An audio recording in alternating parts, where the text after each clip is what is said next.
Patuloy ang pagsusulong ng Pilipinas sa rules-based international order para matigil ang tensyon sa Ayungin Shoal. Ayon sa National Security Council, kahit may pagkakaunawaan ngayon ng Pilipinas at China, ay walang nakokompromisong karapatan ng Pilipinas. May report si Luisa Erispe.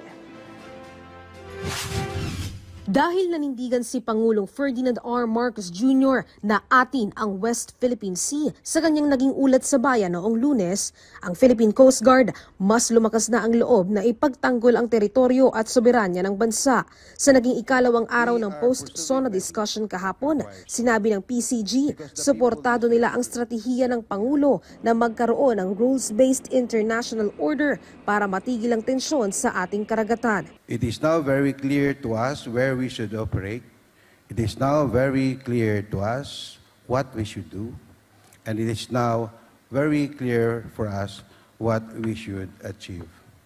So the SONA of the President is really very material for us. Paliwanag naman ng Department of Foreign Affairs na ang rules-based international order na binanggit ng Pangulo ang ginamit din ng pamahalaan para matigil ang tensyon sa Ayungin Shoal.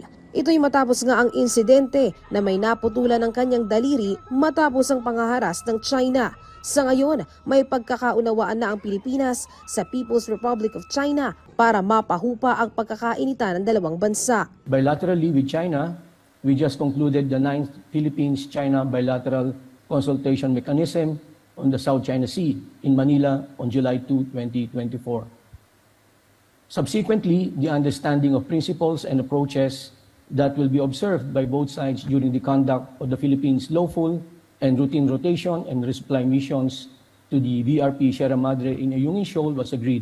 Pero paliwanag ng National Security Advisor na si Eduardo Año, kahit may pagkakaunawaan na ang Pilipinas at China sa Ayungin Shoal, wala namang nakompromiso sa karapatan ng Pilipinas. Wala ring umatras mula sa ating bansa o kahit nagpakita ng mahina ang ating pakikipagbaka para sa soberanya. Sabi ni Año, nilinaw lang dito na pagdating sa routine rotation at resupply mission para sa BRP Sierra Madre sa Ayungin Shoal, hindi kailangan ng on-site inspection ng China at hindi rin kailangan magpaalam ng Pilipinas para lang makapagsagawa nito. There's no such kind of on-site inspection. What the two sides agreed are really a common understanding that the RORE shall proceed with instruction from the Chinese side. Sabi naman ng Department of National Defense, hindi naman nag-iisa ang Pilipinas pagdating sa pagkilala na sa mga Pilipino ang West Philippine Sea. Katunayan, patuloy ang pagkakaroon ng defense at security relations ng Pilipinas sa iba't ibang bansa. Pinakabago dito ang bansang Sweden na isa sa 33 bansa na kasama ng Pilipinas para sa joint exercises. We also engage international defense and security partners abroad.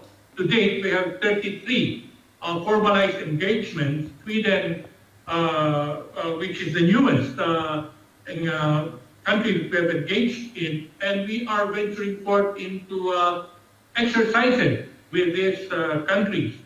Sinabi naman ng DND, sa ngayon, kahit patuloy ang balikatan exercises at nagpakita ng tapang ang Pangulo sa pag-angkin ng ating teritoryo, wala pa ring magbabago sa pagkilos ng tangkulang pangbansa sa West Philippine Sea.